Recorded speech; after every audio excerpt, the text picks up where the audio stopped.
హల్లెలూయా. దేవునికి మహిమ కలుగును గాక. ఈ ఉదయకాలమున దేవుడు ఈ గొప్ప అవకాశాన్ని మనకు కలుగజేశాడు. ప్రియమైన తోటి పని వారులారా, ఈ ఉదయకాలంలో మనం అందరం కలుసుకోవడం, ప్రియమైన దేవుని బిడ్డలారా, ఈ ఉదయకాలము దుబాయ్ ప్రాంతంలో దేవుడు మనం నిలబెట్టి ఈ ప్రాంతంలో వాక్యం విత్తే అవకాశాన్ని దేవుడు మనకు కలుగజేశాడు. ఒక మాట చూసుకుందాం. దేవుడి ఉదయకాలంలో హెచ్చరికలతో మనల్ని హెచ్చరిస్తున్న మాటలు గమనిద్దాం.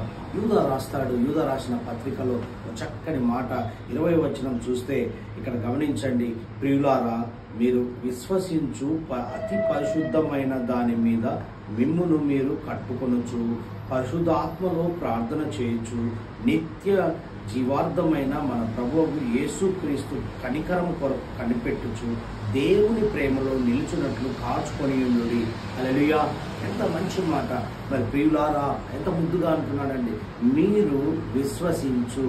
చూడండి, విశ్వాసముతో అతి పరిశుద్ధమైన దాని మీద. అతి పరిశుద్ధం అంటే మనకేంటండి? దేవుని కృపే తప్ప దేవుని పరిశుద్ధాత్మను పోలి అతి పరిశుద్ధం అంటే సత్యమును, అదేవిధంగా సమాధానమును, అదేవిధంగా ప్రేమను, అదేవిధంగా ఒకరి యందు ఒకరు ప్రేమ కలిగిన జీవితము. ఆ సత్యమే అంటే వాక్యము సత్యము. వాక్యాన్ని గైకొని, ఆయన వాక్కును గైకొని, ఆయన వాక్యంలో ఎంత సత్యం ఉందో అది నేర్చుకొని దాన్ని అనుసరించమంటున్నాడు. ఏమంటున్నాడు ఇక్కడ వ్రాయబడిన మాట చూడండి. అతి పరిశుద్ధమైన దాని మీద. మనం ఈ లోకం మీద కాదు, ఆయన పర సంబంధమైన. చూడండి, ఇక్కడ దుబాయ్ ప్రాంతంలో భూ సంబంధమైన ఆశీర్వాదాన్ని ఇక్కడ వాళ్ళకి ఇచ్చాడు. మనకేమో పర సంబంధమైన జ్ఞానాన్ని మనకిచ్చాడు.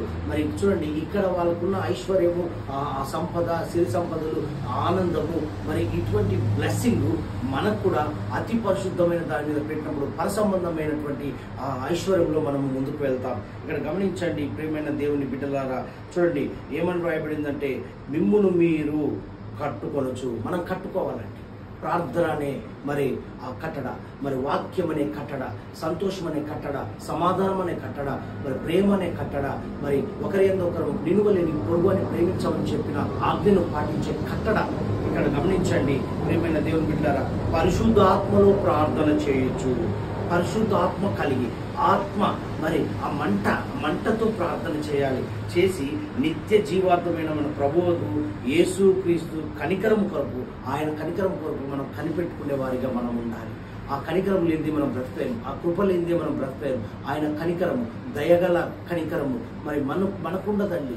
ఆయనను ఎప్పుడైతే మనము మమేకంతో కలిసి ఆయనతో జీవించినప్పుడే ఆ కనికరము మనం పొందుకుంటాం. ఇక్కడ గమనించండి ఏమని రాయబడింది. మన ప్రభువు యేసుక్రీస్తు కనికరం కొరకు కనిపెట్టుచు దేవుని ప్రేమలో నిలుచున్నట్లు కాచుకొని ఉండాలి.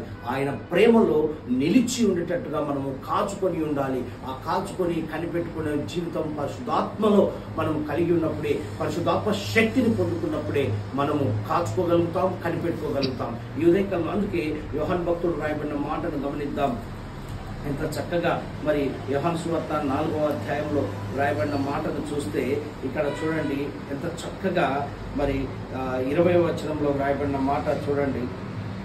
ఇక్కడ ఎంత చక్కగా దేవుడు అద్భుతంగా రాస్తున్న మాట. 24వ వచనాన్ని చూసుకుంటే ఇక్కడ ఒక కనికరాన్ని ఏ విధంగా కనిపెట్టుకోవాలో, అద్భుతాన్ని ఏ విధంగా కనిపెట్టుకోవాలో దేవుడు బయలుపరుస్తున్నాడు. చూడండి 24వ వచనంలో రాయబడిన మాట. దేవుడు ఆత్మ గనుక ఆయనను ఆరాధించువారు ఆత్మతోనూ సత్యంతోనూ ఆరాధించాలి అంటున్నాడు. దేవుని ఆత్మ నిజంగా మనలో పనిచేయుచున్నప్పుడు చూడండి, ఆయన్ను ఆరాధించేది కాచుకొని కనిపెట్టుకునే విధంలో ఆరాధించే విషయంలో మనం ఆత్మతో సత్యముతో ఆరాధించినప్పుడే దానికి మనకు విలువ కలిగి ఉంటుందండి. ఎంత గొప్ప సంఘటనలు ఉదయకాలంలో బయలుపరుస్తున్న విధానాన్ని ఒకసారి చూసుకున్నట్లయితే, ఇంకా ఇంకొక వచనంలో చూస్తే ఇక్కడ వ్రాయబడిన మాట చూడండి. ప్రేమైన దేవుని సంగమ, అద్భుతమైన మాటలు వ్రాయబడింది. ఎఫెసీ సంఘంతో మాట్లాడతారు. ఎఫెసీ సంఘంతో 2వ అధ్యాయం 18వ వచనం పౌలు భక్తుడు మాట్లాడుతున్న మాట చూడండి.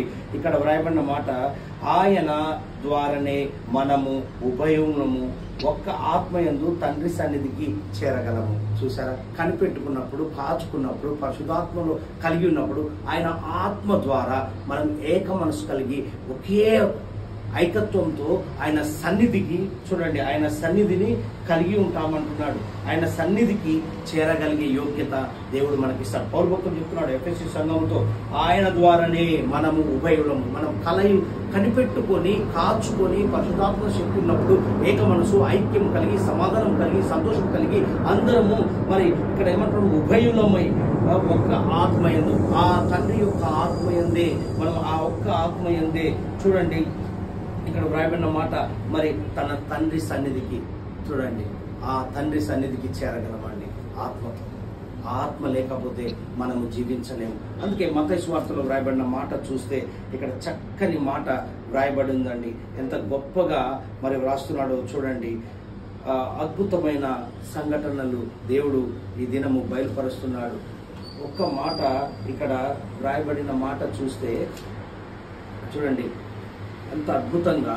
మరి చివరిగా ఒక మాట మనం చూస్తున్నాం పరిశుద్ధ గ్రంథంలో వ్రాయబడిన మాటను ఒక్కసారిగా మరి ఈ ఉదయకాలమున మనం ఏదైతే కనిపెట్టుకోవాలో, ఏదైతే మరి కనిపెట్టుకొని జీవించాలో ఇక్కడ వ్రాయబడింది. మత్తయి సువార్త 26వ అధ్యాయము 39వ వచనాన్ని ఒకసారి చూసుకుందాం. ఎంత చక్కగా వ్రాయబడిందో.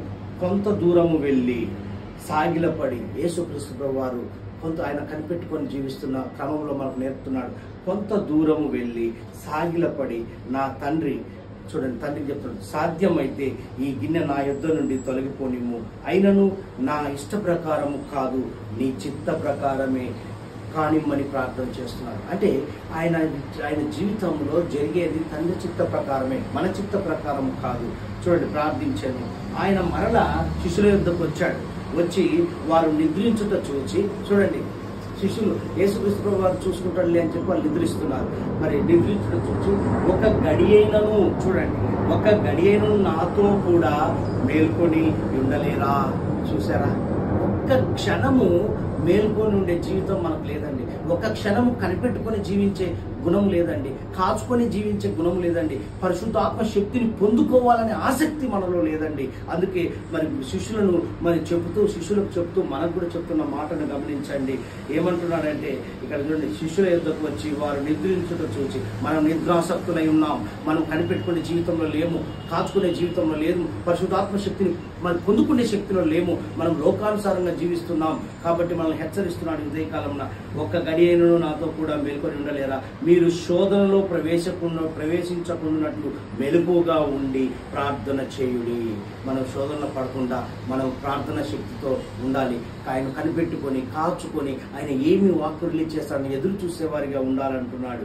ఇక్కడ ఆత్మ సిద్ధమే గాని శరీరము బలహీనమని పేతురుతో చెప్పాడు. మన ఆత్మ సిద్ధంగా ఉంది, శరీరం ఏమో బలహీనంగా ఉంది. ఆ శరీరము బలహీనము మనం ఎప్పుడైతే మనం బలహీనమో ఇప్పుడు బలవంతులుగా ఉండాలి అంటే కాచుకొని కనిపెట్టుకొని పరిశుద్ధాత్మ శక్తిని పొందుకున్నప్పుడే మనము మరి ఎలా ఉంటామంటే, కనిపెట్టుకున్నప్పుడు, ఆత్మ పొందుకున్నప్పుడు పరిశుద్ధాత్మ శక్తితో మనం ఏం చేస్తామంటే అపవాదిని ఎదిరించే పనిలో ఉంటాం. ప్రార్థన జీవితంతో విజయాన్ని పొందగలుగుతాం. ప్రార్థన శక్తితో ముందుకు వెళ్తాం. దేవుడు ఈ మాటలు దీవించుగాక. మనమందరం ఈ ఉదయకాలంలో కనిపెట్టుకొని కాచుకొని పరిశుద్ధాత్మ శక్తిని మరి పోలి మెలకుగా ఉండి మరి ప్రార్థన చేసే వీరులుగా మనం జీవించాలని యేసయ్య కోరుకుంటున్నాడు. ఆ యేసయ్య ఆ ఆశను మనం నెరవేర్చే వారిగా ఉందాం. దేవుడి మాటలు దీవించుగాక.